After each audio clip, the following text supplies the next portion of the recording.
Ok, certinho. Então, pessoal, olha, sejam bem-vindos então a mais um semestre, né? Mais um passo aí na carreira de vocês. Esse semestre nós vamos estar juntos aí, né, com a disciplina de farmacologia. A disciplina, né, é uma junção aí de duas turmas. A gente vai ter na sala aí pessoal do terceiro, pessoal do quarto. E acho que passa a ser um desafio, né? Afinal, a gente vai agora ingressar numa disciplina bem específica, né, do curso de farmácia. Nós vamos falar bastante aí de medicamentos, né, que é uma área exclusiva aí de atuação do profissional farmacêutico, que a gente, pode ser que você ingressou no curso para fazer análises clínicas, ou quero trabalhar com estética, mas o foco do farmacêutico é o medicamento, né? A gente tem muitas áreas de atuação, mas a gente não pode perder a nossa essência, que é o medicamento. Então, nós vamos começar a entrar aí, a partir desse período, no universo, né, da farmacoterapia, né? Inicialmente aí com a disciplina de farmacologia, depois a gente avança no próximo semestre com fisiopatologia e farmacoterapia 1, e depois no outro semestre com fisiopatologia e farmacoterapia 2. Então, a gente tem aí 3 semestres para a gente falar bastante de fármacos, né? Falar bastante de medicamentos, para que vocês possam olhar aí para as prateleiras das farmácias e drogarias, naquele universo de caixinhas dispostas, ou, né, para as farmácias de manipulação, para todos os princípios ativos lá disponíveis, e falar assim, ó, eu sei o que é isso, eu sei como que isso atua, eu sei para que serve, eu sei quais são as interações, quais são as reações adversas, os efeitos colaterais desses medicamentos. Então, essa é a proposta da nossa disciplina, né? A gente ficar aí 1 ano e meio, a gente poder pegar desde lá daquele princípio ativo que começa com a letra A e vamos até lá na letra Z, né? Ou seja, vamos estar trabalhando aí todos os sistemas do corpo humano, em toda a sua plenitude, no que se refere aos fármacos, aos medicamentos. Então, temos aí um desafio, né? Vocês estavam aí bem focados nas disciplinas biológicas, né? Nas químicas, e a gente já começa a falar de fármacos, né? Isso de uma forma diferenciada, né? Vamos estar aí, mais uma vez, aí de acesso remoto, então não se intimidem, tá? Não fiquem com vergonha, né? Abra a câmera se quiser abrir o áudio, pergunta, se não quiser abrir o áudio, use o chat, né? Mas não fique com dúvidas aí na minha disciplina. Então, eu vou levando a disciplina de uma forma bastante tranquila, com calma, vou respondendo todas as indagações que vocês tiverem, tá? Então, deixa eu rapidamente aqui me apresentar, né? Meu nome é Claudinei Ferreira, né? Acho que a grande maioria aí estão tendo aula comigo pela primeira vez. Numa breve apresentação, né, eu sou farmacêutico bioquímico, me formei em farmácia em 99, na Universidade Federal de Minas Gerais, e em 2000 eu concluí a especialização em análises clínicas, né? Então, sou farmacêutico bioquímico, essa semana aí nós completamos 20 anos de formado. Quando eu fui olhando ali, ó, né, o cadastro de vocês aí para colocar na plataforma, eu vi que teve alguns aí da sala que nasceram no ano que eu estava formando. Olha a minha responsabilidade, né? Então, em 2000, eu concluí aí o curso de farmácia. Na carreira acadêmica, eu fiz uma pós-graduação em gestão estratégica de negócios e fiz um mestrado em administração. Na vida profissional, né, durante a minha formação, eu tive uma passagem pelo Hospital das Clínicas, né, e pelo Hospital João 23, né, na minha área ainda acadêmica, enquanto estagiário. Fiz meu estágio curricular obrigatório na Drogaria Araújo, e assim que eu terminei o curso de bacharel em farmácia, né, e me tornei farmacêutico, eu fui trabalhar na Drogaria Araújo. Na Araújo eu fiquei durante 4 anos, atuando inicialmente como farmacêutico de loja, né, depois assumi um cargo de subgerente de loja.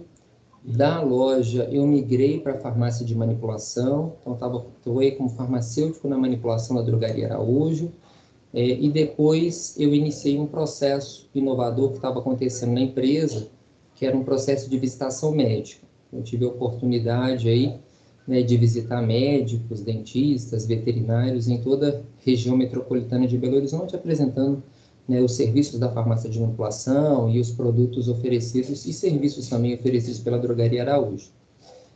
Da Araújo eu migrei fui para uma farmácia de manipulação, que é a Prímula. Na Prímula eu fiquei mais ou menos uns 2 anos. Para a Prímula eu já fui com cargo de gestor, então eu saí um pouco da área técnica e fui como gerente comercial para a Prímula, criei uma equipe de visitação médica também dentro dessa farmácia, abrimos lojas novas em BH, e foi uma experiência também bastante proveitosa e exitosa na farmácia de manipulação. Da Prímula, né, eu migrei para uma empresa de consultoria farmacêutica que estava começando em Belo Horizonte, né, que era a Farmaminas. A Farmaminas, ela tinha uma proposta, né, de montagem de farmácias e drogarias em todo o estado de Minas Gerais. Eu fiquei lá bem focado no serviço de marketing e captação de clientes. Antes disso, tá, pessoal, eu me esqueci aqui, né? Eu fiz análises clínicas, fiz meu estágio no laboratório Hemobel, no setor de microbiologia clínica. Então, também tive uma experiência aí, eu ficava trabalhando, né, Drogaria Araújo no período da tarde e laboratório de análises clínicas no período da manhã, tá? Análises clínicas, depois eu abandonei um pouco a área e vi que meu perfil não era muito focado para o setor de análises clínicas. Da Farmaminas, eu fui para uma indústria farmacêutica, fui trabalhar na Hipolabo. Na Hipolabo também fiquei mais ou menos 2 ou 3 anos, como gestor de suprimentos. Então, na indústria, eu era responsável por toda a cadeia de suprimentos, né, desde a recepção de matéria-prima, material de embalagem, processamento interno, fracionamento, armazenamento e encaminhamento para esses insumos para o nosso cliente final, né, pela expedição, encaminhando os produtos da empresa diretamente para os distribuidores, né, para os transportadores. Da Hipolabo, eu migrei para uma distribuidora de suplementos analíticos para laboratório, que era Bioquímica e Química Limitada, onde eu era responsável por toda a parte comercial da empresa, né, atendendo todo o polo da Regional Sudeste. Então, nossos clientes eram mineradoras, né, faculdades, universidades, as indústrias farmacêuticas, e etc. Então, toda essa parte de matéria-prima e cuidando da equipe de vendas era de minha responsabilidade. De lá, eu também tive um trabalho em outra farmácia de manipulação em BH, que foi a BS Pharma, também atuando na parte comercial da BS Pharma, implementando um projeto de vendas por licitação pública, dando um upgrade na parte de e-commerce, né, da farmácia de manipulação, né, a entrada nas mídias sociais, né, então uma penetração forte de um canal de vendas diferenciado, tá? No meio desse caminho, eu fiquei mais ou menos 2 anos, um ano e meio, na comissão de ética do Conselho Regional de Farmácia de Minas Gerais. Então, tinha recebido um convite para ser um dos membros, né, da comissão de ética. Vocês fizeram, né, a disciplina já de ética e legislação, eu acredito que sim, né, no semestre passado, acho que foi a Nea ali que lecionou a disciplina. Eu era um dos membros da comissão, então eu fazia todo o processo, né, de avaliação do histórico do farmacêutico, até que eu fui participar de um processo seletivo, né, não processo seletivo, né, mas um processo eleitoral, onde eu fui eleito conselheiro regional e fui eleito diretor vice-presidente do nosso conselho de classe, né, do Conselho Regional de Farmácia de Minas Gerais. Eu fiquei como vice-presidente por 2 anos, depois a gente fez um novo processo de uma reeleição, eu fui reeleito por mais 2 anos, então 4 anos como vice-presidente do nosso conselho, e depois mais 4 anos como conselheiro regional, né? Então, larguei o cargo de diretoria, mais 4 anos como conselheiro regional. Na última eleição, eu fui eleito conselheiro regional suplente, então estou com cargo ainda no conselho como conselheiro suplente, aí é um período também de mais 4 anos, né, como conselheiro regional do nosso conselho de classe. No ano de 2018, eu tive a oportunidade de assumir a vice-presidência da FUNED, né, a Fundação Ezequiel Dias, e fiquei lá até o processo de transição do governo, né, saída do governo Pimentel e a entrada do governo Zema, né, Partido Novo. Então, saí da FUNED nessa virada aí de governo. Eu estou na Faminas já tem 6 anos, eu leciono também em outra instituição, que é no Pitágoras, lá eu coordeno o núcleo de pós-graduação também do Pitágoras, né, 4 unidades lá do Pitágoras, Timbiras, Guajajaras, a unidade de Venda Nova e a unidade também de Ribeirão das Neves. Então, eu coordeno toda essa passagem da pós-graduação. Leciono em vários cursos, né? Já lecionei, tive a oportunidade de lecionar em vários cursos de pós-graduação, em Belo Horizonte, até em outros estados também da federação. Tenho uma bagagem grande, né? Atuei também em alguns processos como perito judicial aqui na comarca de Belo Horizonte, e eu trago aí para vocês a gente compartilhar um pouquinho, né? Dessa minha experiência, dessa minha vivência na nossa disciplina de farmacologia nesse semestre. Tranquilos? Alguma dúvida? Alguma pergunta?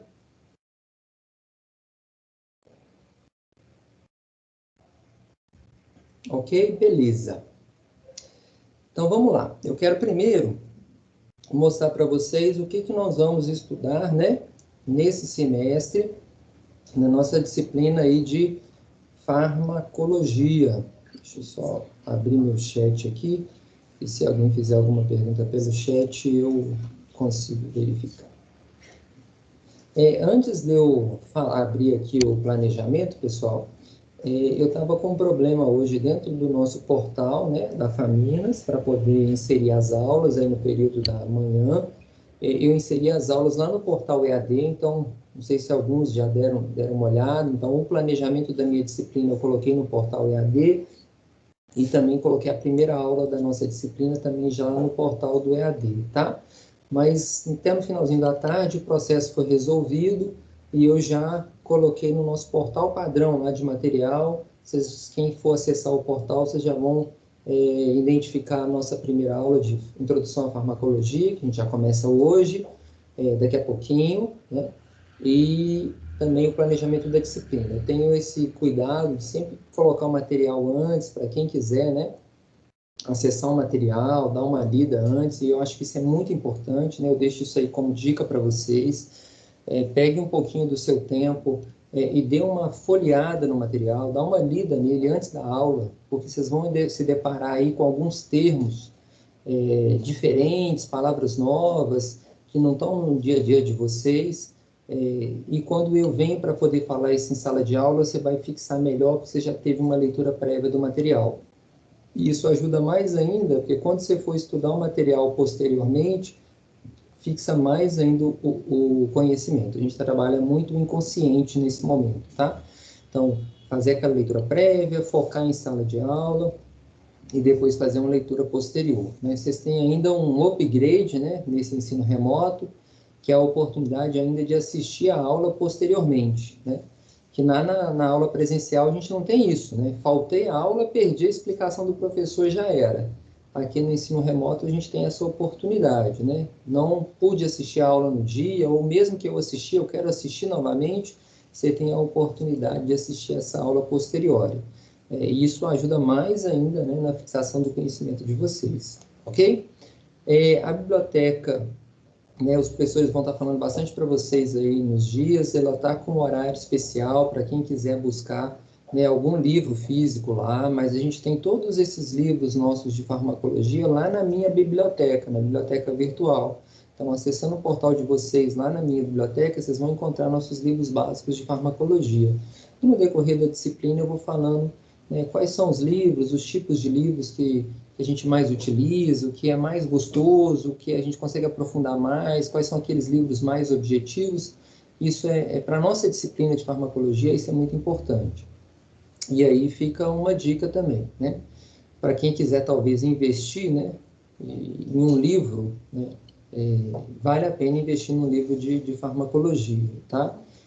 Porque você vai levar medicamentos, esse conhecimento para o resto da vida de vocês. Isso nunca vai te abandonar, né? Eu acredito que hoje vocês, só de falarem que vocês fazem farmácia, né, para o parente, amigo, vizinho, ele já começa a te perguntar, eu tenho um remédio lá em casa, você pode me falar para que serve esse remédio? Estou tomando esse remédio aqui, eu posso... Eles já estão te enxergando vocês como uma pessoa que tem conhecimento de medicamentos. Isso aí é nato, né, da nossa profissão. E vocês vão levar isso para o resto da vida de vocês, tá? Então, depois eu apresento a nossa bibliografia, né, aqui no finalzinho, e mostro para vocês o que a gente teria de opção de literatura, tá? E deixa eu abrir meu plano de ensino aqui.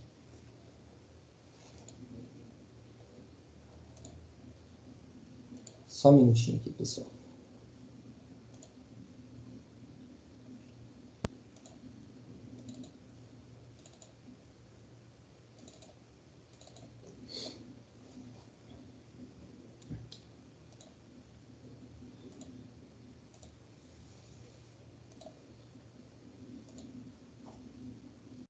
Vocês já estão visualizando a minha tela aí.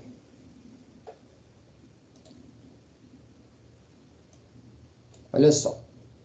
Nós tivemos, então, na última terça-feira, né, a nossa aula inaugural. Então, a gente não teve a nossa aula de disciplina, então já coloquei ela aqui no meu planejamento, né, 11 de agosto, a nossa aula inaugural. A nossa disciplina vai ser sempre às terças e quintas, né, 1h40 de aula. Dia 13 de agosto, que é hoje, então eu estou fazendo aí agora a apresentação da disciplina. A gente já começa, então, uma introdução à farmacologia, e aí eu vou seguir no planejamento, tá?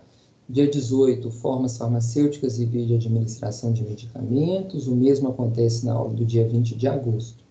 Já estou colocando dia 25 de agosto um exercício avaliativo para a gente, tá? Porque não tem muita moleza, né?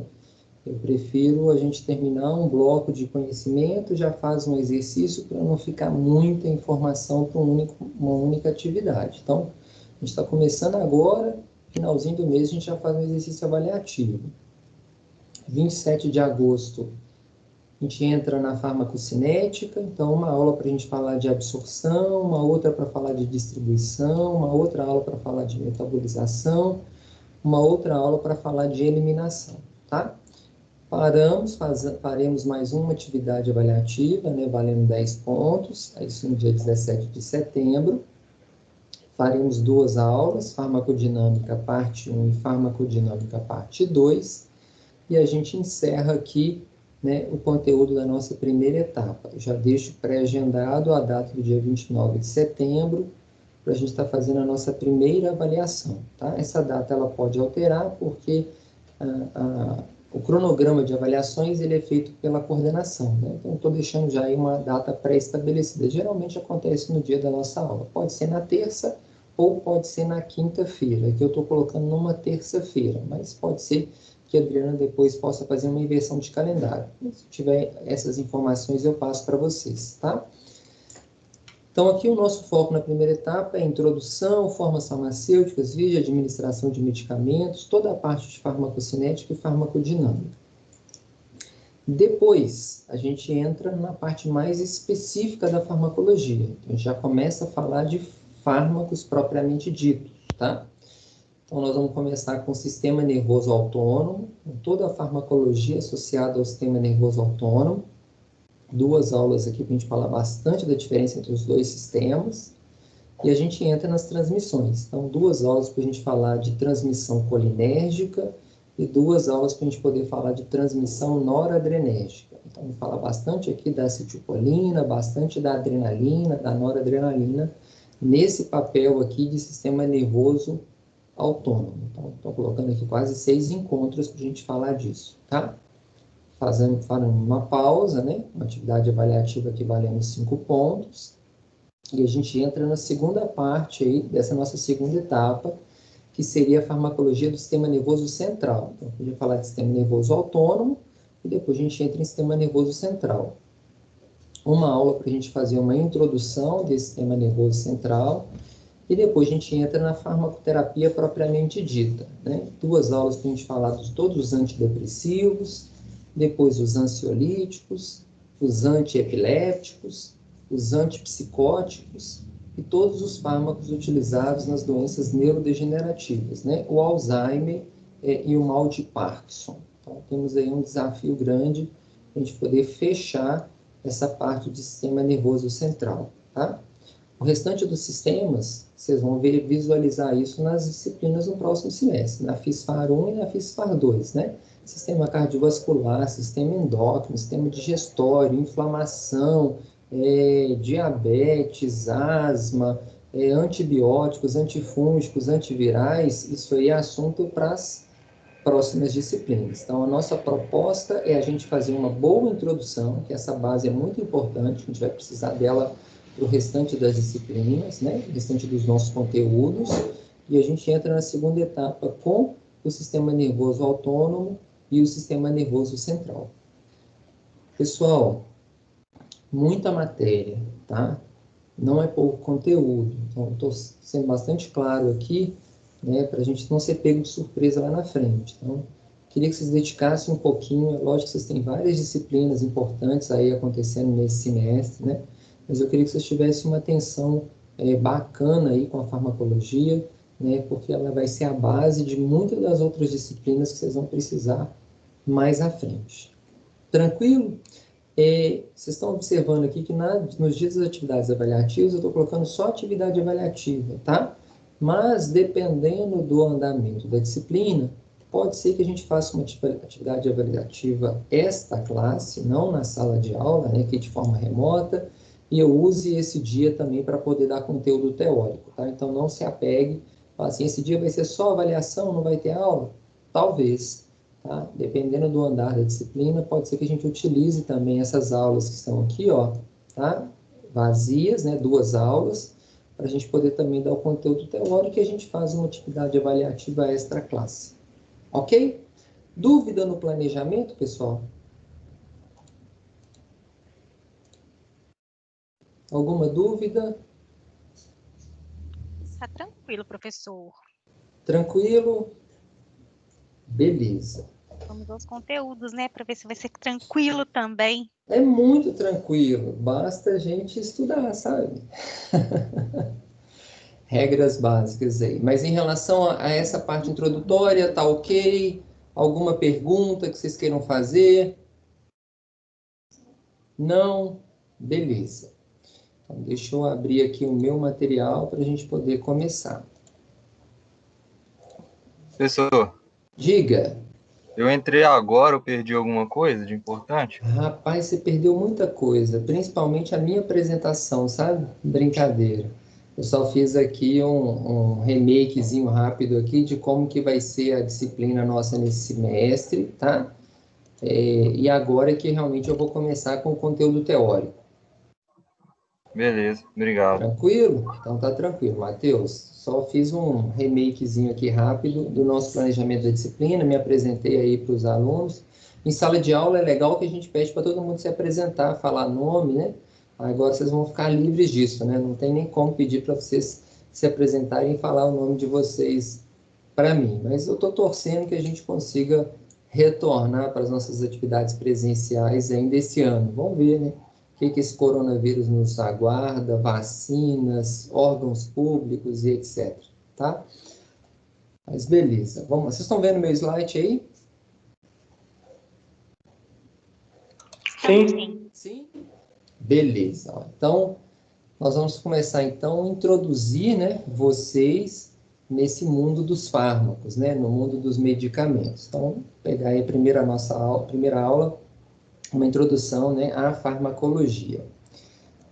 Deixa eu buscar aqui. Então, primeira coisa, a gente precisa conceituar, né? O que a gente vai estudar, né, nesse negócio chamado de farmacologia? A palavra farmacologia, ela vem do grego, né? Ela separa em 2 blocos, fármacos de um lado e logia do outro, né? O fármaco significa droga, né? Do grego, e logia vem de estudo, ou seja, um estudo sobre as drogas, né? No pé aí da tradução da palavra. Mas fazendo um diagnóstico, né, e uma síntese melhor aí do conceito, a gente pode classificar a farmacologia como uma ciência que estuda as interações entre os compostos químicos com o organismo vivo ou sistema biológico. Ou seja, é mais claro a gente entender farmacologia como a interação entre uma molécula química e uma estrutura biológica. Quando que uma molécula química consegue interagir com uma estrutura biológica, resultando em um efeito, né? Então, aqui é o grande tchan de estudo da farmacologia, né? Se estudaram bastante química né? Química, físico-química, química orgânica, estudaram as moléculas químicas. E vocês estudaram também o indivíduo biológico, né? Lá na genética, nas anatomias, na fisiologia, na patologia. Agora a gente vai tentar interagir essas duas coisas, né? A molécula química e essa estrutura biológica. E essa molécula química consegue interagir com essa estrutura biológica, produzindo um efeito. Um efeito que pode ser um efeito maléfico ou um efeito benéfico. Essa interação ela pode produzir efeitos benéficos, que é o que nós desejamos, mas também pode trazer efeitos maléficos, né? Esse efeito maléfico, a gente pode falar que seria um efeito tóxico, né, dessa substância química. E o efeito benéfico, o que nós podemos chamar aí de um efeito de um medicamento, né, que estaria trazendo alguns benefícios. Olha, então uma estrutura química, como a estrutura biológica, pode produzir um efeito, né, seja um efeito benéfico ou um efeito maléfico. Então, a nossa proposta aí no semestre inteiro, a gente tentar entender como que uma molécula química interage com uma estrutura biológica. E quando ocorre essa interação, por que pode produzir efeito tóxico e por que pode produzir efeito benéfico? Essa é a proposta, né, da gente estudar bastante aí no decorrer do nosso semestre, tá?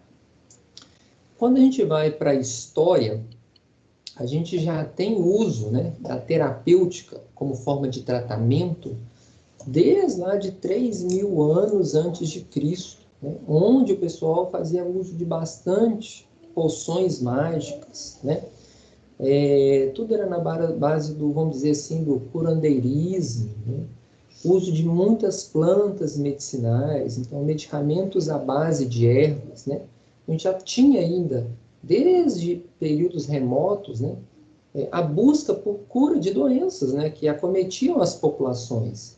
E o que se tinha de conhecimento era um conhecimento bastante rudimentar, né, e era mais ou menos o que era utilizado nessa época. Aquele conhecimento, né, que era adquirido, as plantas que eram utilizadas, elas eram comercializadas, né, comercializadas pelos boticários, né? E esses boticários comercializavam e produziam essas ervas, né, nas suas boticas, que depois viraram farmácias, né? E por um período, essas ervas, essas plantas, elas passaram a ser industrializadas. Então, tivemos um marco aqui muito importante, né, que foi o advento da Revolução Industrial, né, que entrou na nossa área, né, na produção, na introdução aí das indústrias farmacêuticas. As indústrias farmacêuticas, então, entraram nesse universo produzindo os fármacos sintéticos, né, que interferem direto no nosso conhecimento de farmacologia, tá? O conhecimento, né, do ser humano, que a gente chama aqui de ciências biomédicas, também foi muito importante, né? Ou seja, conhecer mais sobre as doenças, a patologia, conhecer mais do funcionamento do nosso organismo, a fisiologia, né? Conhecer a bioquímica celular, ou seja, como que uma célula funciona, vocês tiveram aí a disciplina de bioquímica, né? Como que uma célula funciona, como que são esses mecanismos que acontecem dentro da célula, isso é extremamente importante para a gente aprofundar no nosso conhecimento de farmacologia. Ou seja, eu já tinha plantas que eram utilizadas, né? Eu venho agora conhecendo mais do ser humano, conheço mais das doenças, conheço mais dos processos fisiológicos, conheço mais da base celular. Isso é extremamente importante para conhecer dos fármacos. E, por outro lado, o conhecimento da química, né? Inicialmente, a gente trabalhava com produtos naturais, né? A química natural, que era baseada aqui, ó, nas ervas. Dessas ervas, a gente conseguiu identificar as estruturas químicas dessas ervas, ou seja, ele não é uma planta por si só. Dentro daquela planta tem substâncias químicas importantes. Então, o conhecimento daquela estrutura química, né, a presença de carbonos, de nitrogênio, de enxofre, de grupos orgânicos, né, carboxilas, cetonas, hidroxilas, isso trouxe para nós o conhecimento da química sintética, né? Ou seja, eu posso agora produzir substâncias químicas em laboratório. Então, se antigamente todos os produtos eram produtos naturais, né, a química natural, Agora eu posso produzir isso de forma sintética, utilizando os fármacos sintéticos. Então, isso também é um marco muito importante para o nosso conhecimento da farmacologia, tá? E mais recente, né, dois pontos são muito marcantes para a nossa formação profissional, que é o conhecimento da biologia molecular, né?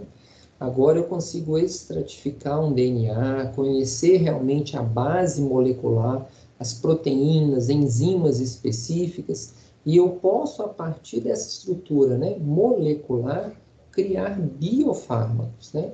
Ou seja, fármacos que sejam mais próximos possíveis do funcionamento de um organismo vivo, né?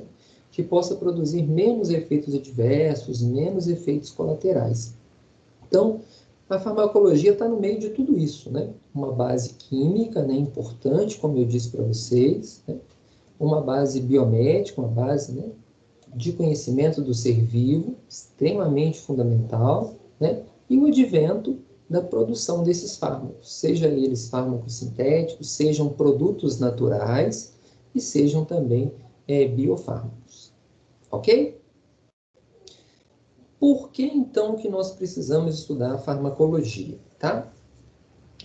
Primeiro, a gente precisa compreender o mecanismo pelo qual uma substância química administrada afeta o funcionamento do organismo. Olha, por que que um indivíduo que faz uso de um paracetamol, ele para de ter dor de cabeça? Por que que um indivíduo que vai fazer uso de um captopril, ele diminui a pressão arterial? Por que que o indivíduo que vai fazer uso de um propanolol, ele diminui os batimentos cardíacos? Por que que o indivíduo faz uso de uma ampicilina, né? Ele vai eliminar uma bactéria? Por que que o indivíduo faz uso de um cetoconazol, ele vai eliminar um fungo? Então, eu preciso compreender esse mecanismo de ação, ou seja, como que essa substância química, o paracetamol, consegue diminuir uma cefaleia, consegue diminuir uma dor de cabeça. Como que uma dipirona consegue diminuir a temperatura corporal de um paciente. Então, compreender esse mecanismo de ação para a gente é extremamente fundamental, tá? Afinal de contas, muitos dos que devem estar na sala talvez já trabalhem em farmácias e drogarias, né?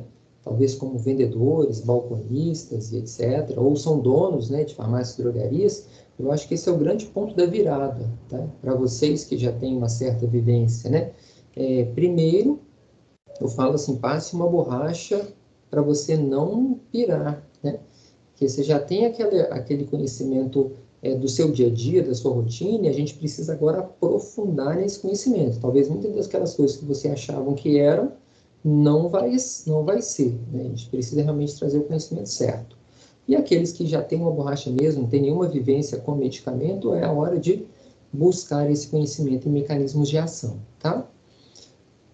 Por que que a gente precisa estudar também? Para se ter um sucesso terapêutico no tratamento de doenças. A gente chama isso de farmacoterapia. Existem protocolos, né? Por que que o médico, quando está diante de um paciente que está com uma inflamação, ele prescreve determinado fármaco? Por que que o paciente que está com o início de uma asma, ele prescreve um determinado fármaco? Então, a gente precisa ter sucesso terapêutico no tratamento das enfermidades. Existem protocolos, né, que devem ser seguidos etapa por etapa. E para isso, a gente precisa escolher o fármaco mais adequado para certas características fisiopatológicas. Quando a gente estiver estudando lá hipertensão arterial, a gente vai ver um universo de mix de antihipertensivos que a gente tem disponível no mercado, de vários fármacos, várias classes terapêuticas, e o médico ele escolhe um deles. O paciente vai tomar um para controlar a pressão arterial. Por que que ele escolhe aquele um? Olha, porque ele tem características naquele fármaco que são mais propícios para poder tratar aquela enfermidade, tá? E, por último, garantir que o fármaco atinja a concentração adequada. Olha, eu tenho que dar para esse paciente não só o fármaco mais indicado, né, o mais adequado, mas também tem que administrar no paciente a concentração adequada. Nós vamos ter aí no mercado medicamentos que têm na sua dosagem 10 miligramas, outros têm 20, outros têm 750 miligramas, tem medicamentos de 1 grama, tem comprimidos de 0,5 miligramas, tem comprimidos de 0,5 microgramas. Então, tem quantidades diferentes. Esse produto tem que atingir uma concentração específica para ele produzir o seu efeito terapêutico. E a gente vai tentar entender, né? E é o meu objetivo aí fazer com que vocês entendam, né? Ou seja, por que eu tenho concentrações diferentes, por que tem formas de usar esse fármaco diferente, porque são com essas alternâncias que a gente vai buscar fazer com que esse fármaco atinja a sua concentração adequada. E somente ele tendo concentração adequada é que a gente vai ter aquele efeito terapêutico esperado, que a gente chamou de efeito benéfico, né? Se a concentração ela é acima do desejado, ele pode produzir efeitos tóxicos, e aí são os efeitos maléficos do fármaco. Ok? Até aqui tranquilo, pessoal? Dúvida? Não? Ok. Então, a gente vai diante disso, né? Na farmacologia, a gente precisa ter uma ideia de que seria um fármaco, né? Um medicamento, uma substância ideal. E aí eu trago nesse slide algumas características importantes, né, para um fármaco ideal. A primeira delas, o fármaco ele tem que ser eficaz, tá? O que seria um fármaco eficaz? Olha, ele tem que produzir aquilo que eu espero dele. Se ele é um antihipertensivo, eu quero que ele diminua a pressão arterial do paciente. Se ele é um analgésico, eu quero que esse fármaco elimine a dor do paciente. Se ele é um anti-inflamatório, eu quero que ele elimine a inflamação. Se ele é um antiparasitário, eu quero que ele elimine parasitas. Se ele é um lipemiante, eu quero que ele diminua o colesterol ou triglicérides desse paciente. Então, ele tem que ser eficaz, ou seja, ele tem que ser ingerido pelo paciente, tem que ser administrado, ele tem que atingir sua concentração em um local específico e produzir o efeito desejado. Então, o fármaco tem que ser eficaz. Fármaco que não tem eficácia para a gente não tem relevância. Mas não adianta ele ser somente eficaz. Ele também tem que ser seguro, tá? O fármaco tem que ser seguro.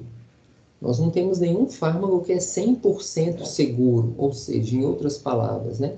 Esse fármaco não produz efeitos contrários, nós chamamos de efeitos colaterais, efeitos adversos, não. Esse fármaco ele pode interagir em outros locais do meu organismo.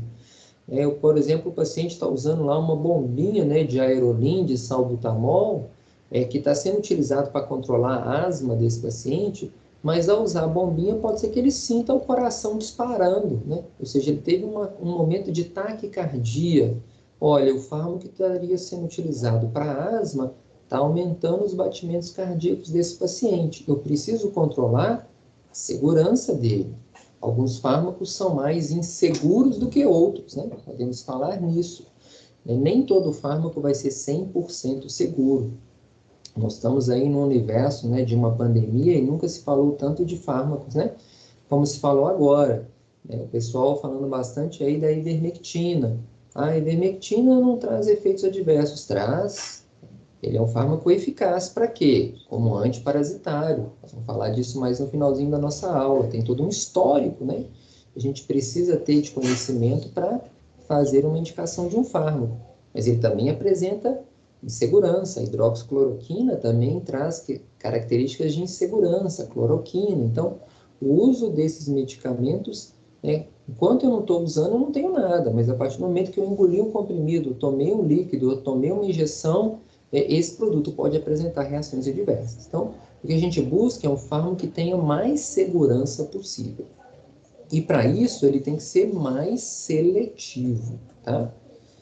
A seletividade é o fármaco realmente se ligar naquela estrutura celular que é o desejo dele. Se o indivíduo está usando medicamento para o coração, eu quero que ele se ligue somente a receptores ou estruturas no coração desse paciente, e não estrutura nos rins, nem no fígado. Nós sabemos que tem medicamentos que podem provocar danos no fígado, danos nos rins, muitas das vezes por conta da seletividade do fármaco. Quanto mais seletivo ele for, melhor é o fármaco. Quanto menos seletivo ele for, maior a chance dele se ligar em outra estrutura do corpo do indivíduo e provocar efeitos adversos. Então, a gente busca um fármaco que seja mais eficaz, que seja mais seguro e que seja mais seletivo. Ok? Por outro lado, eu também tenho que ter um fármaco que tenha um efeito reversível. O que é isso? Eu tenho que administrar um fármaco no paciente que eu consiga reverter o efeito desse fármaco de uma forma rápida. Vou pensar numa situação de um paciente que fez a ingestão desse medicamento em grande quantidade, né? Ou seja, se ele está usando uma grande quantidade, esse medicamento pode se tornar um produto tóxico, né, e provocar malefícios, como nós falamos. O que eu preciso fazer? Tentar reverter o mais rápido possível o efeito danoso desse medicamento. Se essa minha substância é muito reversível, vai ser fácil da gente utilizar aí, entre aspas, um antídoto, né? E conseguir reverter o efeito desse produto. Agora, se ele não tiver uma boa reversibilidade, vai ser difícil da gente utilizar um antídoto para reverter o efeito danoso desse produto. Então, nós buscamos, né, na farmacologia, tentar um fármaco que seja o mais reversível possível, tá? Fármacos que têm dificuldade, né, de reversibilidade, que ficam ali mais fixos nas células, são fármacos que a gente tem que ter mais cuidado com eles, porque em caso de, entre aspas, intoxicação medicamentosa, vai ser mais difícil da gente conseguir reverter esse processo ruim no paciente, tá? Claudinei, boa noite. Pode falar. No caso, quanto mais reversível o fármaco ele for, tem a possibilidade da eficácia dele ser menor ou isso não interfere? Não interfere. A gente vai ver que a gente tem outras características importantes também dos fármacos, tá? A gente busca fármacos que tenham uma reversibilidade melhor, mas eu não estou falando de tempo de ação, tá? A gente tem fármacos que são muito reversíveis e tem tempo de ação muito longo.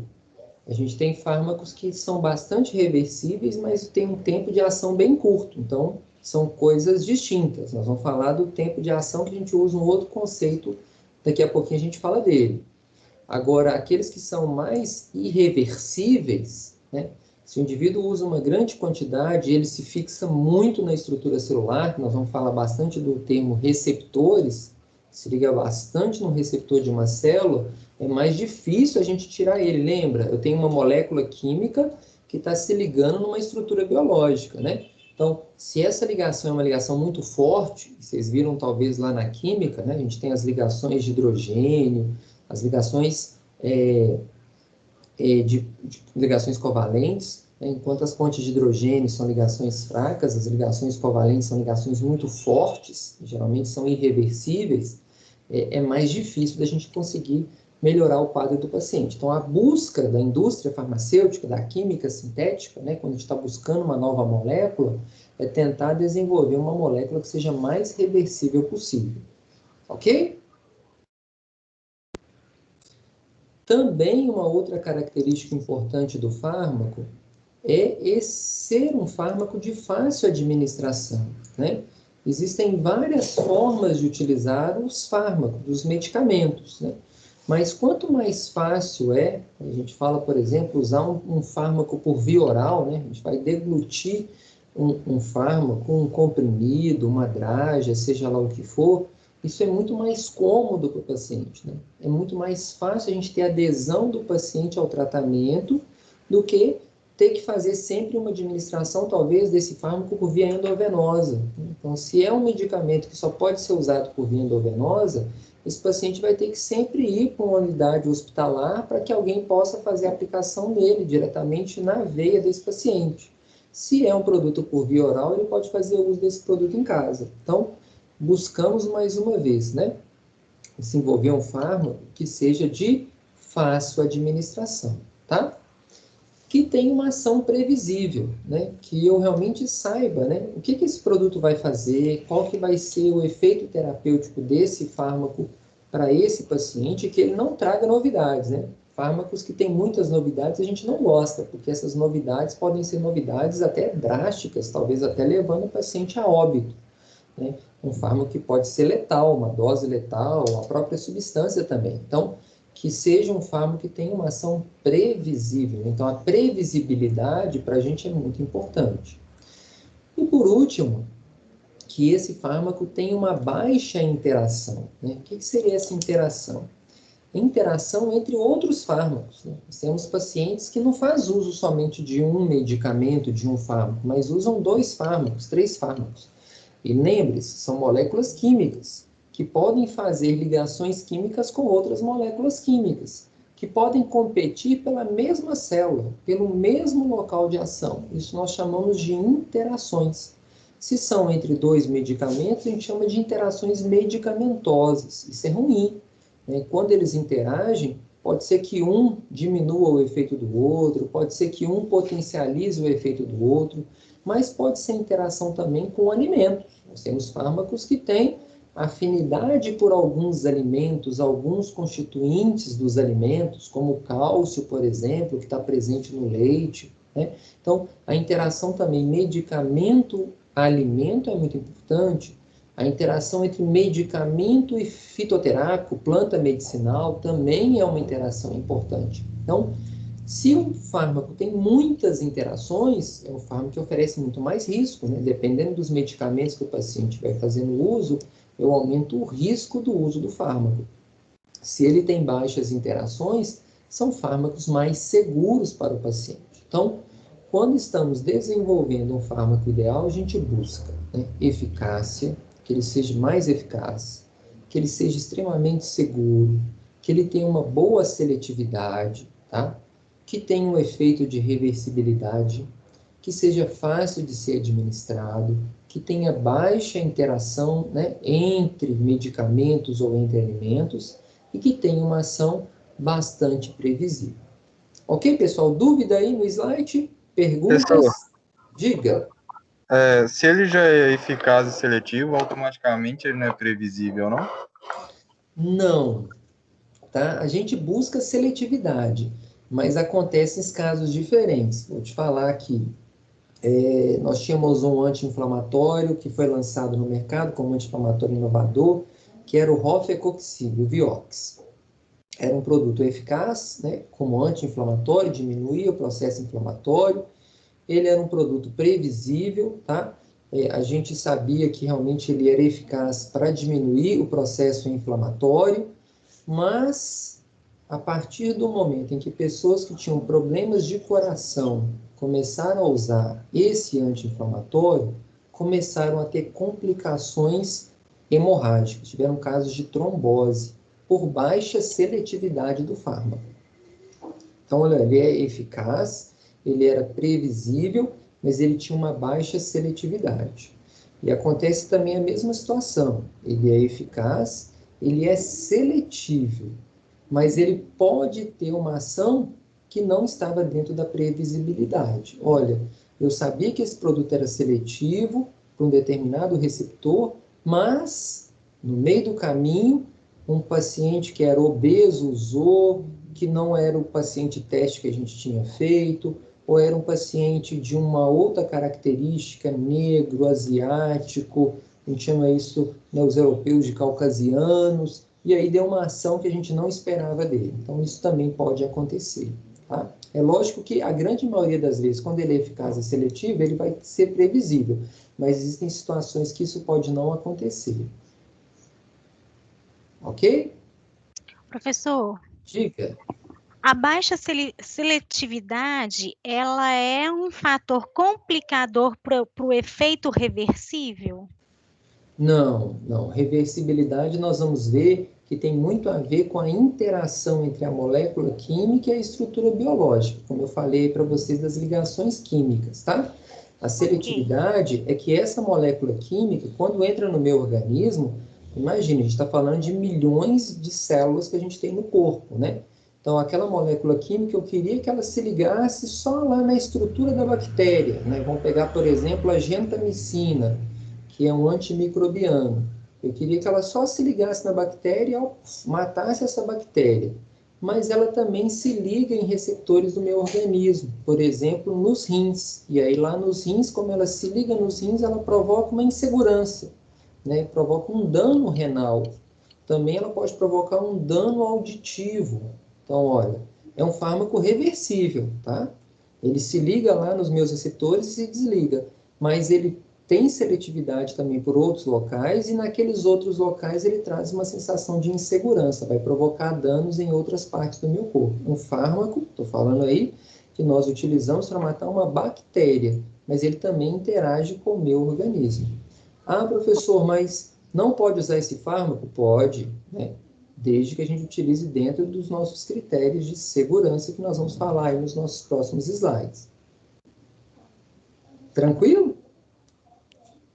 Tá, então a seletividade, mesmo ela sendo baixa, ela não vai impactar em um efeito reversível. Não, Mesmo ela tendo várias preferências pelos sítios de ligação, eu consigo, de forma sistêmica, reverter esse quadro.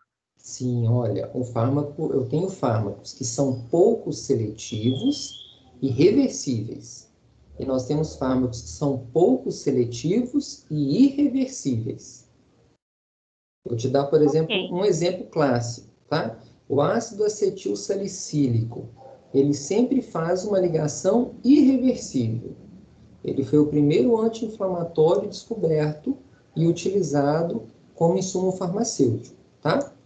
Os outros anti-inflamatórios que vieram depois do ácido acetilsalicílico, todos eles são reversíveis.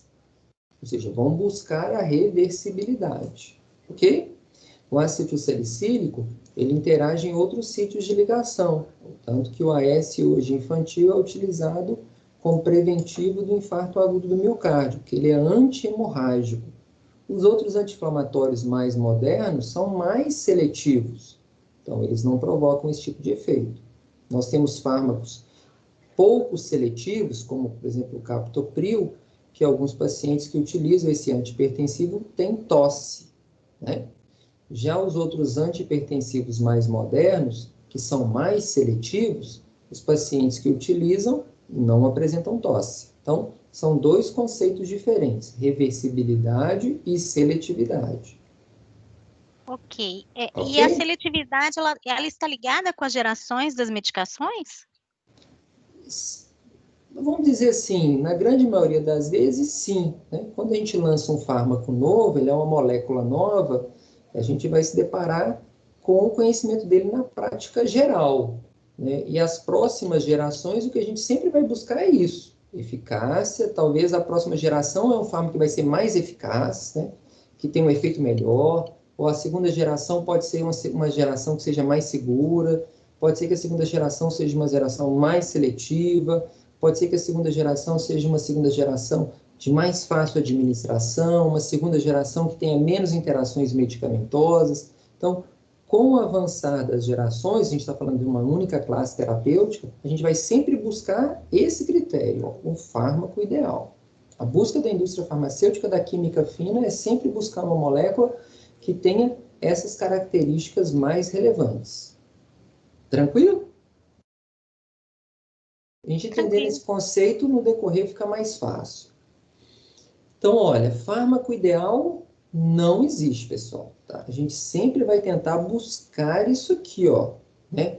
Mas na prática a gente não tem um fármaco ideal. O que a gente precisa é fazer o uso racional desses fármacos. Esse é o nosso grande desafio, né?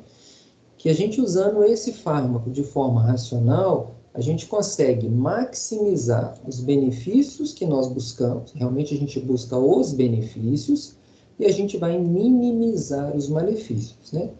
Mas como, né, usar esse produto de forma racional, equilibrando benefício de um lado e malefício do outro?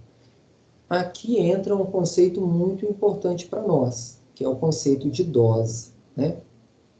Ou seja, nós temos uma molécula química que vai interagir com uma estrutura biológica, tá? Quanto mais moléculas químicas eu tiver, com mais estruturas biológicas elas vão interagir, né? E se eu aumento bastante essa quantidade, que nós estamos chamando de dose, a gente pode atingir níveis de toxicidade, tá? O que a gente busca é tentar maximizar esses benefícios, é tentar manter essa dose no que nós chamamos de faixa terapêutica, que seria um intervalo entre o início de um efeito terapêutico até o início de uma toxicidade, tá?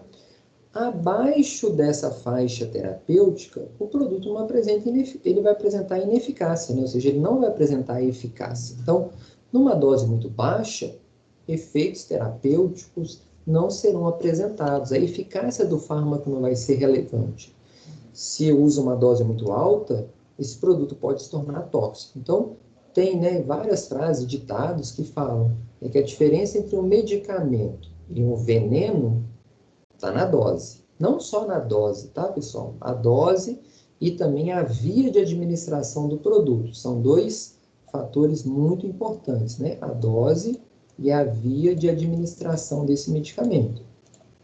Então, se eu uso uma dose muito baixa, nem apresento resultados terapêuticos. Se eu uso uma dose muito alta, olha, esse indivíduo pode apresentar níveis de toxicidade, né? Vamos pensar num exemplo. O indivíduo toma um comprimido de paracetamol, né, como analgésico, de 6 em 6 horas. Se ele usar um comprimido de paracetamol de 6 em 6 horas, geralmente o paracetamol que a gente tem no mercado em duas doses, 500 miligramas e 750 miligramas.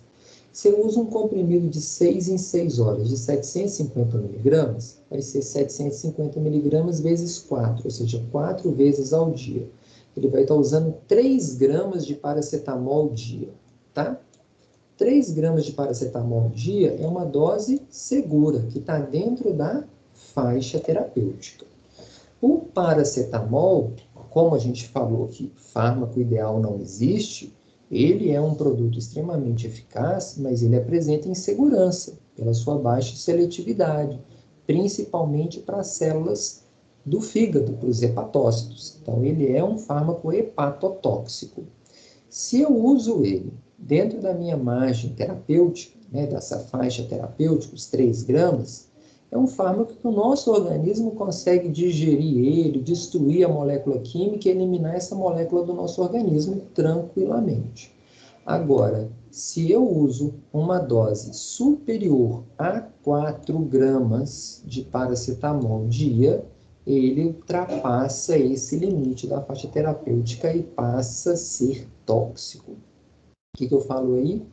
Se o indivíduo colocar na cabeça dele que ele quer melhorar a dor de cabeça mais rápido, em vez de tomar um comprimido de paracetamol, ele toma 2 comprimidos de uma vez, em vez de usar 3 gramas dia, ele vai passar a usar 6 gramas dia. E 6 é mais do que 4. Ou seja, esse indivíduo pode parar num pronto atendimento com uma hepatite medicamentosa, uma intoxicação hepática por paracetamol. Então, olha, o que nós buscamos é o uso racional. O que é isso? Usar o produto da forma que deveria ser utilizado, para que a gente consiga maximizar os benefícios do fármaco e que a gente consiga minimizar os malefícios. E isso tem uma relação direta com a dose que está sendo utilizado e a via de administração desse medicamento, tá? Isso a gente chama de uso racional. Tá claro isso, pessoal? Tranquilo? Então, a dose é o nosso ponto de equilíbrio entre o medicamento e o veneno, né? Então, se eu tomo um comprimido é uma coisa, se eu tomo uma caixinha, 20 comprimidos de uma vez no mesmo produto, é outra coisa totalmente diferente, né?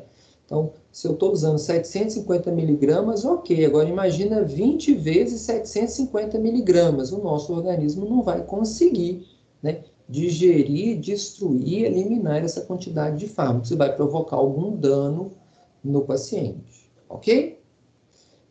Então, olha, resumindo o que eu falei até agora, a farmacologia a gente estuda a interação entre o organismo e uma substância química. né? Nós estamos chamando aqui de droga, né? Uma molécula química e o organismo. E o que a gente busca nisso? Que esse produto seja eficaz, né? O efeito terapêutico dele. Só que eu tenho como ponto de equilíbrio nesse momento a dose e a via de administração do produto. Se eu usar essa droga interagindo com o meu organismo, tendo esse efeito terapêutico dentro da dose recomendada e na via de administração sugerida, eu vou tender a ter um efeito terapêutico do meu fármaco, né? Trazer junto com esse efeito terapêutico, nós estamos chamando de benefícios do medicamento. Agora, se eu uso ele numa dose superior, ou usar uma via de administração não recomendada para esse fármaco, a gente vai tender o nosso pêndulo para o efeito tóxico, né? Para os malefícios do produto. Então, para nós farmacêuticas, aqui agora, já está pensando aqui na farmacologia, né? A gente tem que entender bem como que funciona essa interação fármaco-organismo, como que esse efeito terapêutico acontece, ou seja, como que é o mecanismo de ação para que esse efeito terapêutico aconteça. Qual que é a dose, qual que é a via de administração recomendada, para que a gente sempre busque o efeito terapêutico do produto e não o efeito tóxico, tá? Então, o objeto, né, básico da farmacologia, da farmacoterapia, é estudar os efeitos terapêuticos do fármaco. A gente deixa efeitos tóxicos para toxicologia. Aí é uma outra disciplina no curso de vocês, tá? Então, nós vamos focar aqui em efeitos terapêuticos. Lógico que a gente fala de fármacos, a gente vai falar de alguns efeitos tóxicos, né? A gente chama aí de reações adversas, efeitos colaterais. Mas estudar mesmo toxicidade, substâncias ilícitas, exposição de pacientes a substâncias tóxicas, os efeitos tóxicos dessas substâncias, aí é toxicologia. Então, vocês vão ter uma outra disciplina no curso de vocês, né, que é a toxicologia. Beleza? Então, olha, o que nós já vimos? Nós temos que sempre deixar esse nosso fármaco na janela terapêutica, tá?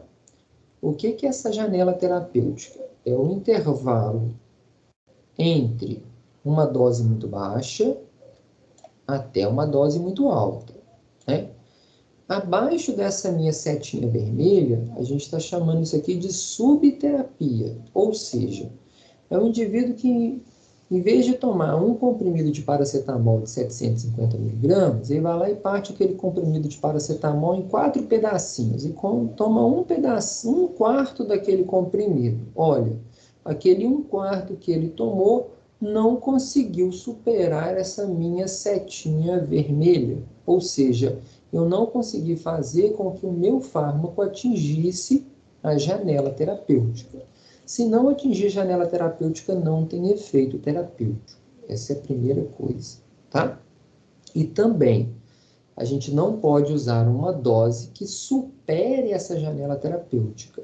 Porque se ele ultrapassar a minha setinha azul aqui do slide, a gente vai atingir a toxicidade. Esse produto passa a ser tóxico. Então, aqui eu tenho na minha setinha vermelha a menor concentração geradora de um efeito terapêutico. Então, a indústria tem que pesquisar isso, né? Qual que é a menor dose que eu posso administrar num paciente e que ele tenha um efeito terapêutico desejado, né? Estou falando de menor dose, ou seja, a gente nunca vai correr o risco de tentar dar uma dose muito alta, porque se eu dou dose muito alta de um determinado produto, a chance dele ultrapassar essa seta azul e produzir toxicidade é muito grande. A gente sempre vai tentar buscar usar um fármaco na sua menor dose possível, tá? Mas tem que ultrapassar essa setinha vermelha, porque se não estiver dentro da janela terapêutica, ele não vai produzir seu efeito terapêutico desejado. E, por outro lado, não superar a minha setinha azul, né, que seriam concentrações potencialmente tóxicas. Nós temos fármacos onde essa janela terapêutica ela é muito ampla, ou seja, a distância entre essa dose subterapêutica e a dose tóxica é muito distante. A gente está falando isso de um intervalo de segurança do produto. quanto maior for essa janela terapêutica, mais seguro é o meu fármaco. Então, eu posso mesclar as doses aqui desse produto, que a chance dele produzir uma toxicidade é muito distante. Então, são fármacos mais seguros. Mas, por outro lado, nós temos fármacos onde essa janela terapêutica ela é muito estreita, ou seja, a distância entre a dose mínima e a dose máxima é muito pequenininha. E qualquer alteração aí de dose, eu vou levar esse medicamento para toxicidade. Esse é um outro grupo de fármacos que nós chamamos de medicamentos de baixo índice terapêutico, ou seja, baixo índice terapêutico, uma baixa janela terapêutica, ou seja, é um intervalo muito curto. Esses medicamentos são tratados, e aí a gente fala principalmente dos ambientes hospitalares, eles recebem até umas tarjas vermelhas, alguns hospitais colocam eles separados, tarja vermelha, para poder acompanhar de perto essas prescrições medicamentosas, porque se foi prescrito numa dose além da janela terapêutica, ele produz toxicidade. E muitas vezes essa toxicidade pode ser letal para o paciente. Ah, professor, mas então, como a janela é muito estreita, eu não posso dar esse medicamento para o paciente? Pode usar dentro do intervalo esperado do fármaco. Né? Se eu estou usando ele além da dose recomendada, esse produto apresenta toxicidade. Né? Vamos pegar um exemplo. Digoxina. A digoxina é um medicamento utilizado na insuficiência cardíaca congestiva. Né? Aquele paciente está com o coração quase parando de bater. Ela é utilizada para aumentar os batimentos cardíacos. Ela tem um intervalo terapêutico muito curto, ou seja, o médico tem que ficar acompanhando o paciente, o farmacêutico acompanhar o paciente para que a prescrição seja correta e que o paciente esteja utilizando o medicamento de forma correta. Se fizer tudo certinho, não tem problema. Agora, se ele usou uma dose excessiva, usou 2 comprimidos, esqueceu o intervalo entre as doses, tomou numa dose, um intervalo muito curto, eu posso tender esse produto para toxicidade. E aí, muitas das vezes, esse paciente pode vir até a óbito, tá? Então, a janela terapêutica é um outro parâmetro muito importante para nós, né? A gente conseguir entender isso. Então, tem fármacos que a janela terapêutica é muito ampla, e nós vamos ter fármacos que a janela terapêutica é bem estreita, ok? Diga. A janela terapêutica ela é determinada através de análise? Seria do quê? Sim, nós vamos falar mais no finalzinho da aula o que a gente utiliza para poder fazer estudos de medicamentos, tá? Né? Se porventura eu estou fazendo uma pesquisa de um novo fármaco e eu vejo que a janela terapêutica ela está aqui assim, ó, muito pertinho, opa, não vale a pena mexer com essa molécula química não, porque você colocar um produto desse no mercado e a chance de ter muitos problemas é grande. Então, descarta essa molécula e começa com uma molécula nova. Na hora que a gente está fazendo desenvolvimento de novos fármacos, esse é um parâmetro muito usado, tá? Professor. Diga. Pode falar. Pode ir.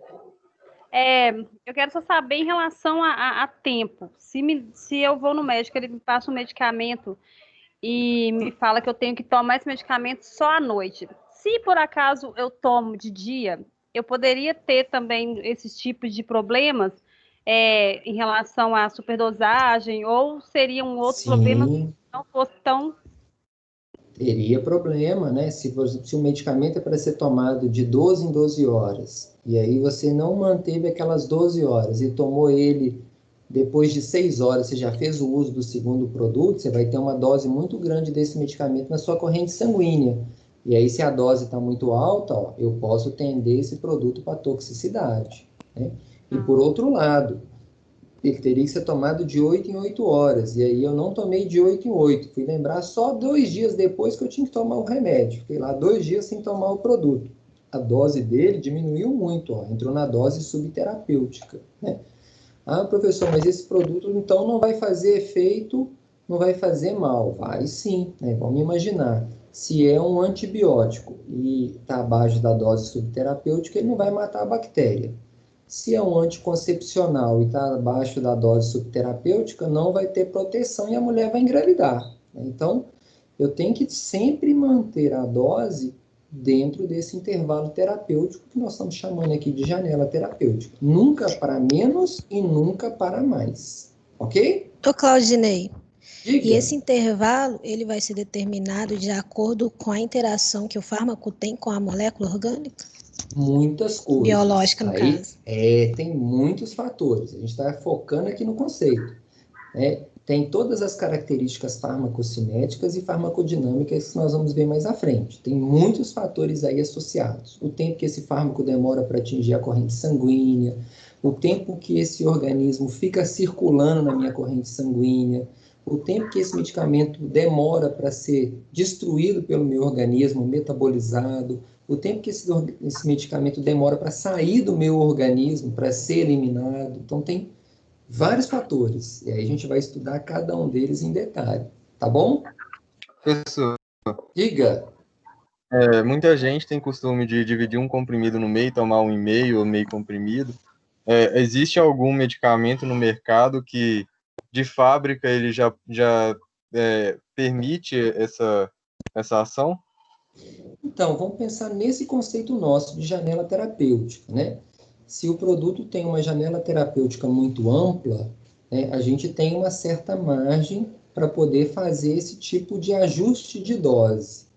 Se o produto tem uma janela terapêutica muito estreita, a gente não tem uma margem de segurança para fazer esse ajuste de dose. Então, depende muito da substância que nós vamos estar utilizando, tá? Então, depende muito do fármaco que está sendo avaliado. Então, a gente vai aprender aí durante esse 1 ano e meio, né?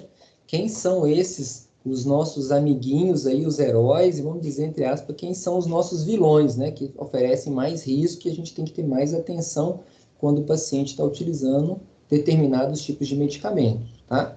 Então, nem todos os medicamentos podem ser fracionados, vamos falar assim, tá? Porque alguns oferecem muito mais risco e por isso eles nem devem ser particionados. Outros, a margem é muito menor, a janela terapêutica é muito ampla, a chance de dar um problema é muito pequeno. Outros a gente não deve fazer isso. Mas não vou falar nomes agora não, porque senão a gente se perde, tá bom? Fica só a curiosidade aí por enquanto. Beleza? Podemos avançar?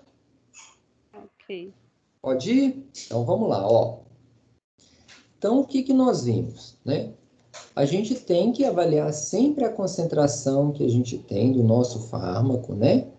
Lá no local de ação dele. E a concentração desse fármaco no local de ação, que a gente está chamando aqui de janela terapêutica, vai produzir os efeitos terapêuticos que nós desejamos, né?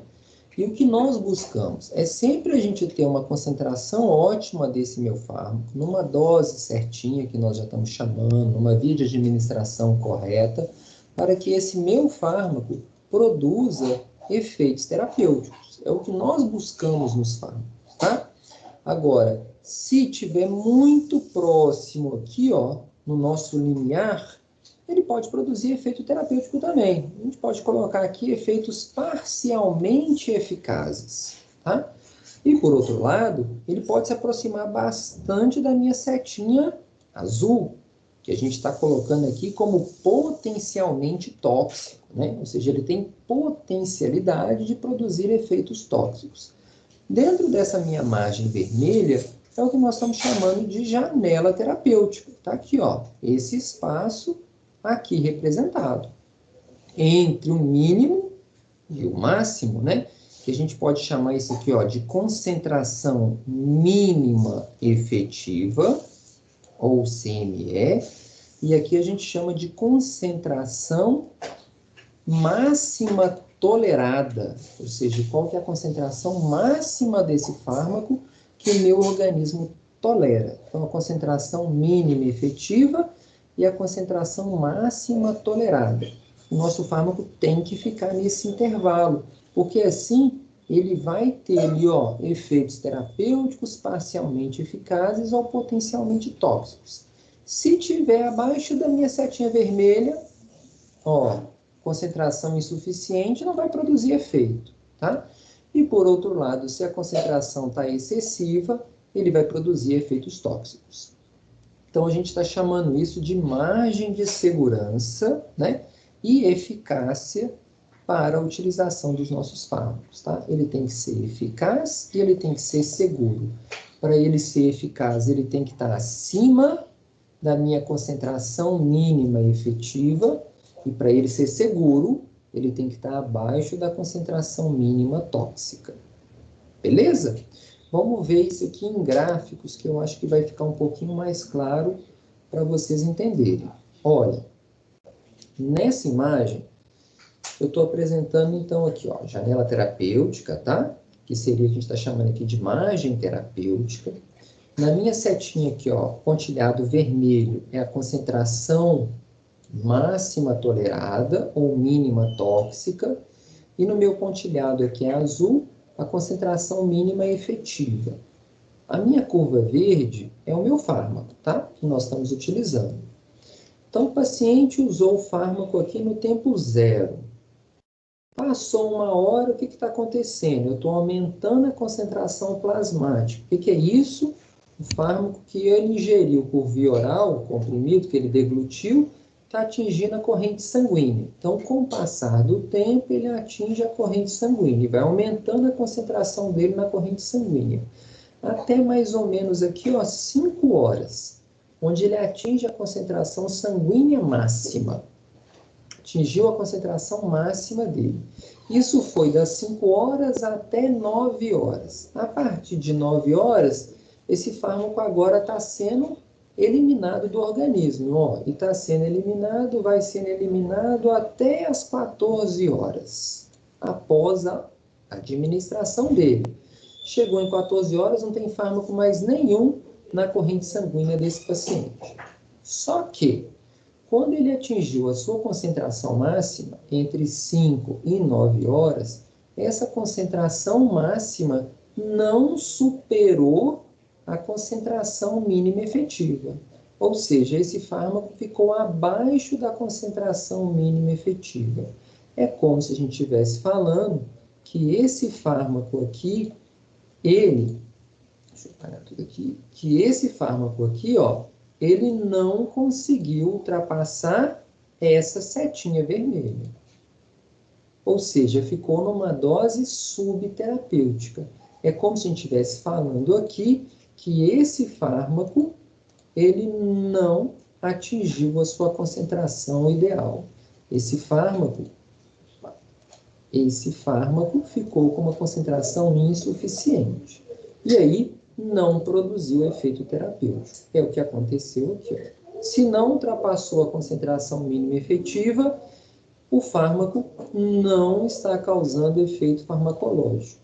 Tá? Então, para ele produzir eficácia, ter efeito, ele tem que ultrapassar essa concentração mínima efetiva. Então, nós temos vários parâmetros importantes na farmacologia que nós vamos estudar, né? Que a gente vai usar para que sempre que o paciente use um medicamento, essa concentração do fármaco na corrente sanguínea ultrapasse a concentração mínima efetiva para ele começar a produzir seu efeito terapêutico. Ok, pessoal? Dúvida aí? Sim ou não? Não? Posso seguir? Beleza. Vamos pegar o segundo exemplo. Olha, agora na minha curva amarela eu tenho um fármaco D, tá? O que aconteceu no fármaco D? Administrei no tempo 0, 5 horas ele atingiu a concentração plasmática máxima. Só que essa concentração plasmática máxima atingiu a concentração mínima efetiva. Permaneceu aqui, ó, de 6 horas até as 9 horas, na curva mínima lá da concentração mínima efetiva, mas ele atingiu a concentração mínima efetiva. Depois aqui de 9 horas, ele vem diminuindo a concentração dele no sangue, porque ele está sendo eliminado do corpo, né? Está sendo eliminado do organismo até as 15 horas. O fármaco está produzindo efeito farmacológico, porque ele conseguiu atingir a concentração mínima efetiva. Ok? O fármaco é seguro? É, porque ele não atingiu a concentração tóxica. Então, o fármaco está sendo administrado, está produzindo seu efeito terapêutico e está sendo eliminado. Beleza? Aqui, esse fármaco não é um fármaco muito utilizado. Por quê? Como ele atinge bem pertinho da concentração mínima efetiva, qualquer descuido, desvio, interferência, pode ser que fique aqui abaixo da concentração mínima efetiva e ele não produz efeito terapêutico. O que a indústria farmacêutica sempre busca, né? Que esse fármaco fique aqui como essa curva verde, que seria o nosso fármaco A, tá? Administrei no tempo zero, aumentou a concentração na corrente sanguínea, quando chegou em 3 horas, ele ultrapassou a concentração mínima efetiva. Foi sendo administrado, está sendo absorvido, atingindo a corrente sanguínea, chegou em 6 horas, ele atingiu a concentração plasmática máxima dele. Depois ele começa a diminuir, e quando chega aqui em 9 horas, ele volta a atingir a concentração mínima efetiva. E a partir de 9 horas, ele para de produzir efeito terapêutico. Ou seja, das 3 às 9 horas, esse fármaco está produzindo seu efeito terapêutico. Vamos imaginar aí um analgésico. Ele vai demorar mais ou menos 3 horas para começar a produzir seu efeito, ou seja, começar a diminuir a dor de cabeça, a cefaleia, a dor muscular, e ele vai manter esse efeito analgésico das 3 até as 9 horas, ou seja, durante 6 horas ele consegue manter esse efeito analgésico desse paciente. Porque depois de 6 horas, a concentração do fármaco diminuiu da concentração mínima efetiva, ok? Mas ele é seguro, porque a concentração máxima desse fármaco, ó, usando ele dessa forma, não superou a concentração máxima tolerada, ou concentração mínima tóxica. Então, esse fármaco está produzindo efeito terapêutico, pois ultrapassou a concentração mínima efetiva e não produziu efeito tóxico. Ok? Respondendo uma pergunta aí que alguém fez, né? O que a gente tem que fazer? Vamos imaginar que é um paciente que foi no dentista, né? Que está sentindo muita dor. Depois de 6 horas, diminui a dor volta, né? Diminui a concentração do fármaco, a dor vai voltar. O que a gente faz? A gente administra um outro fármaco, não é isso? Então, vamos supor que esse produto tem que ser administrado de 6 em 6 horas. Então, tomei aqui no tempo zero, quando chega às 6 horas, ele toma um outro medicamento. O que vai acontecer? Ó, vai aumentar a concentração até atingir seu ponto máximo e diminuir novamente. Ou seja, eu vou manter esse fármaco agora, ó. Opa, passou mais uma curva durante 12 horas dentro da margem terapêutica. Se ele está acima da concentração mínima efetiva, ele está produzindo o efeito terapêutico desejado. Eu preciso manter o efeito da analgesia. O que a gente vai fazer? Passa 6 horas de novo, 12 horas, ele toma novamente. Ó, vou aumentar a concentração e vou diminuir. Vou aumentar e vou diminuir. Eu vou mantendo o meu fármaco acima da concentração mínima efetiva, ou seja, eu vou mantendo o efeito terapêutico do fármaco, numa dose que não ultrapasse a concentração mínima tóxica, né? E aí ele não vai produzir os seus efeitos indesejados. Então, Professor, só para a gente poder fechar aqui o raciocínio, só um minutinho. Então, a maioria dos fármacos que nós utilizamos, a gente fala aí da grande maioria mesmo, eles vão sempre ser utilizados para ficar nesse intervalo, né? Entre a concentração mínima efetiva e a concentração máxima tolerada. Ok? Diga. Um fármaco com altas doses pode apresentar um efeito tóxico, mas ele ficar longas horas assim presente no organismo, na faixa ideal, não tem perigo de ocasionar algum efeito tóxico, não? Vou te replicar a pergunta. O que você acha que é mais tóxico? Um paracetamol de 750 miligramas ou uma levotiroxina sódica de 0,75 microgramas? Que é um dedinho perto do paracetamol. Se você for olhar pelo que você me falou, fármacos que têm dose muito alta, qual dos dois que tem uma dose mais alta? Os 700, vamos pegar na mesma miligrama. Um paracetamol de 750 miligramas, ou talvez vamos pegar aqui, um diazepam de 10 miligramas. Um é 10 miligramas, outro é 750 miligramas. Qual que você acha que é o mais tóxico? Depende, eu não O conheço. diazepam. Esse é o de 10. É o de Então, 10. olha, então, só para a gente poder, a gente vai falar bastante disso na nossa disciplina, né? Muitas das vezes a dosagem do fármaco não tem uma relação direta com a toxicidade do produto. Tudo tem a ver com a janela terapêutica. Não, Né? eu Não, só falo pra, tipo. não, eu entendi sua dúvida, mas é porque essa é uma dúvida que a gente sempre tem e as pessoas falam muito disso. Ah, não, esse remédio aqui é muito mais forte do que esse. Olha, esse remédio aqui é 700 miligramas, esse aqui é só 50. O 700 é mais forte do que o 50. Não. A gente está falando de fármacos diferentes, são moléculas químicas diferentes que vão reagir de forma diferente no nosso organismo, né? Eu Cada falo que é molécula... tipo.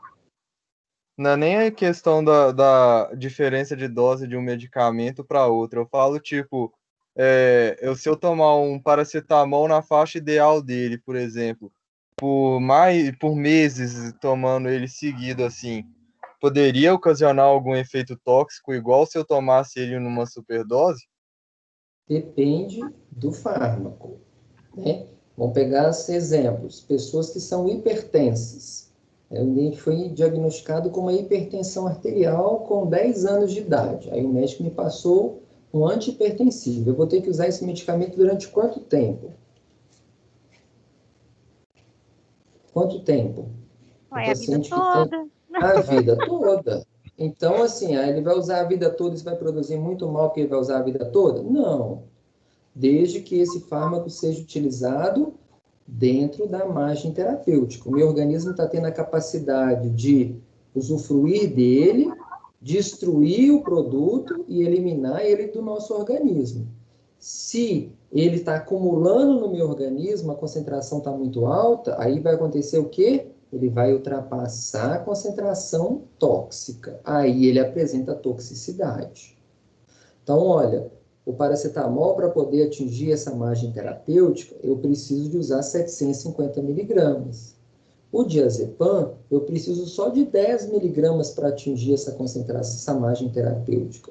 Vamos pegar um anticoncepcional, eu preciso de 0,025 microgramas de gestodeno para conseguir oferecer a proteção de uma gravidez para uma mulher. Então, cada molécula química vai ter uma margem terapêutica diferente, né? Concentrações diferentes para atingir essa margem terapêutica. Ficou claro?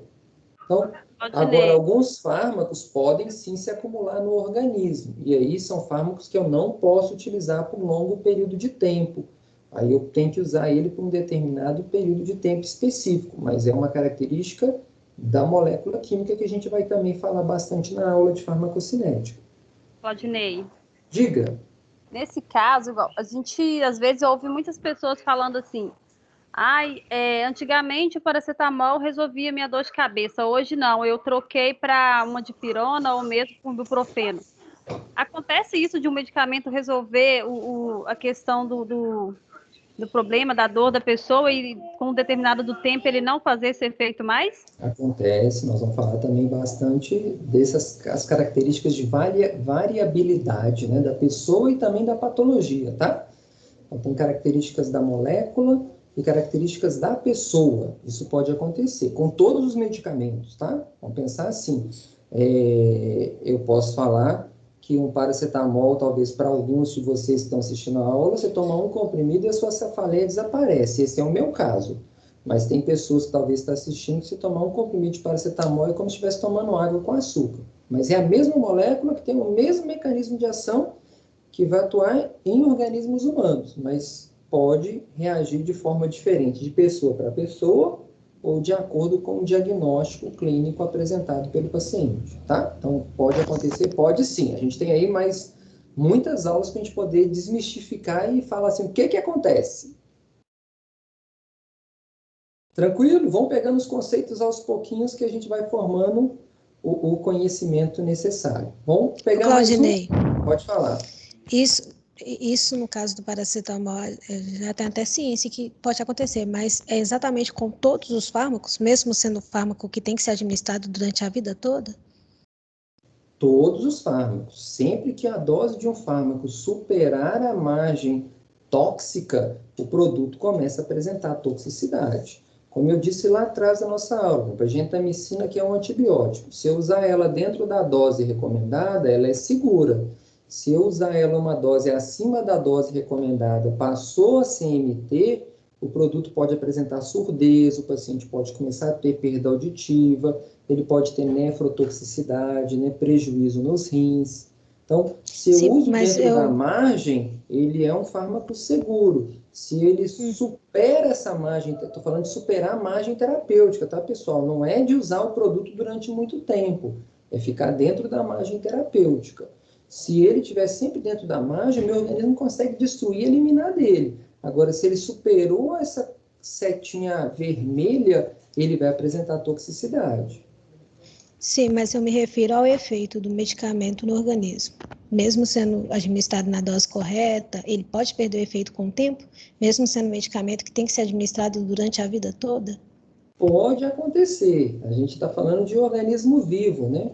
Aquelas células podem se envelhecer, o próprio organismo, dependendo do fármaco, pode criar uma certa resistência à ação desse fármaco. A gente tem estruturas biológicas e as células são seres vivos, né? Elas podem criar resistência contra a ação de alguns fármacos, e nós vamos ver isso, né? Alguns fármacos, principalmente os que atuam no sistema nervoso central, né? Muitas vezes a gente tem resistência de receptores celulares, invaginação de receptores, e aí eu tenho ou que aumentar a dose ou trocar o fármaco, né? Então, vamos pegar um exemplo aí de drogas ilícitas, vamos pensar só para ficar mais claro, tá? O indivíduo hoje usa uma dose de heroína, ele tem a sensação de prazer e êxtase. Passa-se 2 dias, uma dose para ele já não é mais o suficiente, ele precisa usar 2 ou 3 doses, ou seja, se eu usava uma dose de heroína, eu atingia aqui, ó, a margem terapêutica, né?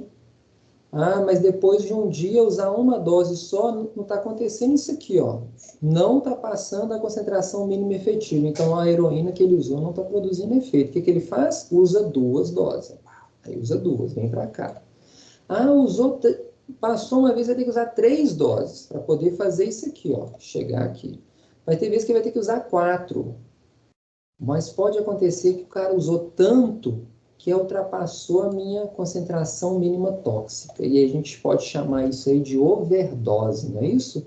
Uma over, acima da dose recomendada. A dose foi tão alta que o organismo não conseguiu destruir, eliminar aquela substância. E aí levou esse paciente ao óbito, que é o que eu vou falar para vocês aqui no próximo slide. Nesse gráfico, olha, meu fármaco o paciente usou ele no tempo 0, quando chegou aqui nas 6 horas, ele atingiu a concentração mínima tóxica e permaneceu dela até as 9 horas.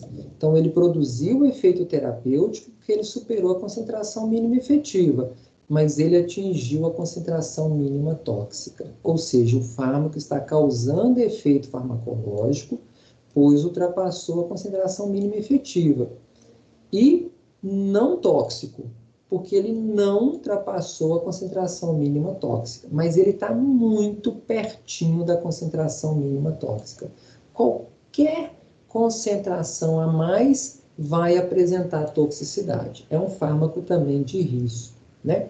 Fármaco que tem margem terapêutica muito estreita, como eu falei para vocês. E no último exemplo, ó, esse indivíduo aqui usou esse fármaco C, que quando chegou aqui em 4 horas, quando chegou em 3 horas, 1h30, ele já produziu o efeito terapêutico. Quando chegou em 3 horas, superou a concentração mínima tóxica e permaneceu acima da concentração tóxica até 10 horas. Olha só. Esse período todo aqui está apresentando toxicidade, né? Depois diminuiu, manteve aqui dentro da margem terapêutica, depois ele para de produzir o efeito terapêutico. Então, o fármaco está causando efeito farmacológico, que está ultrapassando a concentração mínima efetiva. Toda vez que ultrapassar a concentração mínima efetiva, ele apresenta efeito farmacológico, mas ele ultrapassou a concentração tóxica. Por isso, ele está produzindo efeito tóxico nesse paciente. Ok, pessoal? Então, olha, eu sempre tenho que manter os nossos fármacos aqui, ó, dentro da nossa margem terapêutica. Por isso que tem a questão da dosagem, da posologia, né? Alguns fármacos vão ser usados um comprimido somente ao dia, alguns têm que ser usados de 12 em 12 horas, outros de 6 em 6, outro de 8 em 8. Existem outras características por trás disso, que nós vamos aprender aí na disciplina, mas esse intervalo entre as tomadas é justamente para a gente conseguir manter esse fármaco dentro da margem terapêutica. E se ele está usando um antihipertensivo, e eu estou mantendo esse antihipertensivo dentro da margem terapêutica, eu consigo segurar a pressão arterial desse paciente em 12/8, 13/9, dentro da pressão de segurança para esse paciente, né? Consigo manter os níveis de glicemia desse paciente abaixo dos 99 miligramas por decilitro de sangue, consigo fazer com que esse paciente não venha engravidar, consigo fazer com que esse paciente consiga combater o seu câncer, consigo eliminar uma bactéria e etc. Tá? Então, esse para nós é um parâmetro muito importante, que é a janela terapêutica. A gente vai estudar bastante a farmacocinética, né? Como que a gente consegue trabalhar para manter esse fármaco dentro da janela terapêutica. Beleza? Dúvida? Ô, Claudinei, eu tenho uma. Diga que nosso horário está esgotando aqui agora, pode falar. O sinal está quase batendo lá, ó. Em relação ao exemplo da heroína que você deu. Porque, igual você falou, que às vezes pode passar, por exemplo, 2 dias, e aí ele já não atinge mais aquela janela terapêutica e ele tem que tomar mais de uma dose. Isso acontece por conta da ligação aos receptores? Ou... Foi o que eu falei para vocês, né? A questão dos fármacos que atuam no sistema nervoso central, os receptores, eles são mais susceptíveis à ação dos medicamentos. A gente vai estudando o sistema nervoso central lá na segunda etapa da disciplina, a gente vai entender isso, né? Que alguém me perguntou a questão da resistência dos fármacos. Isso pode acontecer? Pode, né? Principalmente os que atuam no sistema nervoso central.